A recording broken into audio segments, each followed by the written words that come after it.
CM Chandrababu అవసరం ఉన్నా లేకున్నా ప్రత్యేక విమానాల్లో హెలికాప్టర్లో వివరిస్తూ ప్రభుత్వ సొమ్ము విపరీతంగా ఖర్చు పెడతా ఉన్నారు. చంద్రబాబు గారి ప్రత్యేక విమానాల హెలికాప్టర్ల ఖర్చు 55 కోట్లుగా తేలింది ఒక ఏడాదికి.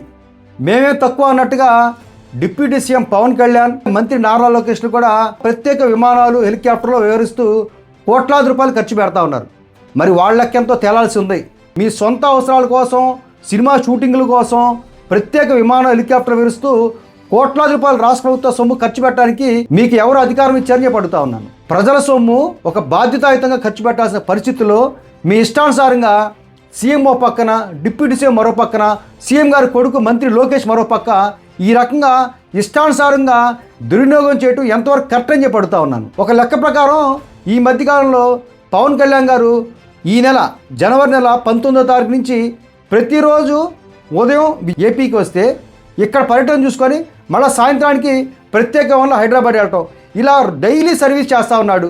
అంటే ఈ రకం ఖర్చు పెట్టడానికి రాష్ట్ర ప్రభుత్వ సొమ్ము మీ అబ్బగాడి జాగిరా అని పడుతూ ఉన్నాను. అంటే మీరు ఇష్టానుసారం డబ్బులు ఖర్చు పెడతారా? మీ సొంత డబ్బులు ఖర్చు పెడతారా? మరి కోట్లాది రూపాయలు ఈ రకంగా మీరు ప్రత్యేక విమానాలు, ప్రత్యేక హెలికాప్టర్ల కోసం ఖర్చు పెడుతున్నారు కదా, మీ సొంత డబ్బులు అయితే ఇలా ఖర్చు పెడతారని పడుతాను.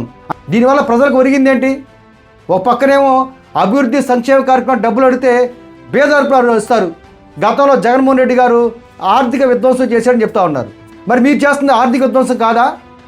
అమరావతి పేరుతో మీ యొక్క కమిషన్ల కోసం అడుగుకి ఎక్కువ రేటు కోట్ చేసి మీరు వాళ్ళ కాంట్రాక్ట్లు ఇస్తూ ఉన్నారు, కమిషన్లు దండుకుంటా ఉన్నారు. ఇలా ప్రతి పనిలో కమిషన్ దండుకునే వ్యాపారం చేస్తూ ఉన్నారు మీరు.